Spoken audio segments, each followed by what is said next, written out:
Olá, eu sou o professor Márcio Miguel e hoje vamos falar sobre o desmembramento da União Soviética e o fim da Guerra Fria. Parte 1. Nós sabemos que, ao término da Segunda Guerra Mundial, em 1945, Estados Unidos e União Soviética passaram a disputar a hegemonia mundial. As divergências ideológicas, políticas e econômicas entre as duas superpotências eram tão grandes que acabaram culminando na chamada Guerra Fria.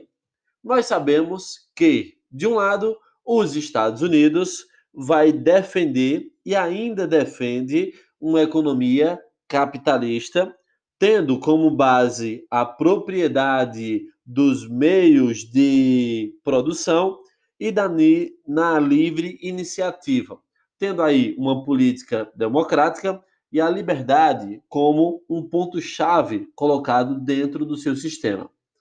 Do outro lado, a União Soviética defendia o socialismo, tinha a ideia de propriedade estatal, isto é, a ideia de planificação econômica, ou seja, a produção e a distribuição das riquezas deveriam ser planejadas pelo Estado. Não havia, portanto, liberdade de mercado. O governo definia os artigos e as quantidades que as indústrias soviéticas deveriam produzir. Também determinavam os preços e estipulava o valor do salário dos funcionários. Esse seria o ponto principal. Em termos políticos, nós temos a ideia de partido único, que naquele caso seria o Partido Comunista. Temos também a ideia de ditadura.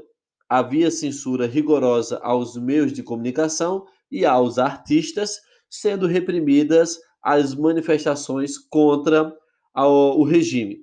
Esse, então, seria o ponto principal que a gente pode perceber de distinção entre os Estados Unidos e a União Soviética. Pessoal, nós sabemos que a União Soviética ela manteve uma rígida estrutura. O governo soviético conseguiu, por várias décadas, garantir os direitos básicos à população, como acesso à educação e à saúde. A União Soviética também experimentou um período de intensa industrialização e promoveu grandes avanços nos campos tecnológico e científico. No entanto, isso não foi conquistado a longo prazo e aparece os problemas colocados para a União Soviética a longo prazo. E um desses problemas a gente pode dizer que seria uma economia engessada.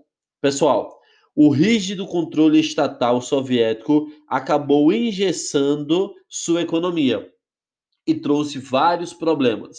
Um que a gente pode listar seria as indústrias obsoletas. Galera, como não havia concorrência, os fabricantes não se preocupavam em investir em novos maquinários e aprimorar seu parque industrial, nem assegurar uma melhor qualidade final nos seus produtos. Outro agravante está relacionado a investimentos na indústria bélica por causa da Guerra Fria. Sabemos então que esses investimentos fazer frente à corrida armamentista que travava com os Estados Unidos, porém, por ter a economia menor que a economia norte-americana, os soviéticos não conseguiam acompanhar os rivais. Em outras palavras, por mais que investissem em armas, os soviéticos não tinham condições de competir com os norte-americanos em relação ao arsenal bélico. Além disso, os gastos com armamentos consumiam grande parte da receita que poderia ser destinada às indústrias cada vez mais obsoletas ou à melhoria dos serviços públicos. Todos esses fatores colocaram a economia da União Soviética à beira de um colapso. Neste caso, sabemos que, frente a essa corrida armamentista e toda essa corrida tecnológica da Guerra Fria fez com que a economia soviética fosse de água abaixo. Outro fator importante vai ser a insatisfação popular. O primeiro tópico vai acontecer aí a partir da década de 1970, que seria a falta de produtos. Artigos simples, como roupas, eletrodomésticos e até alimentos, foram se tornando cada vez escassos e mais difíceis de serem encontrados nos mercados soviéticos. Então, esse aí vai ser um tópico importante para a gente. Paralelo a isso, nós temos o setor da corrupção. Membros do Partido Comunista e do governo tinham mordomias que a maioria da população do país não usufruía. Para vocês terem uma ideia, quem estava no governo conseguiam facilidade, artigos de luxo, carros, assistência médica, férias do interior, entre outros privilégios. Cada vez mais, a população soviética se incomodava com o regime. Pessoal, diante de tanto problema políticos e econômicos, começa a aparecer os conflitos, também fora do bloco. Isto é, a insatisfação aumentava não só dentro da União Soviética, mas também nos países satélites sob seu regime. A gente pode citar o caso da Hungria, que em 1956 começou a reivindicar algumas características democráticas. Isto é, poucos anos depois da morte de Stalin, a União Soviética sufocou o movimento popular na Hungria, que queria ali a democracia.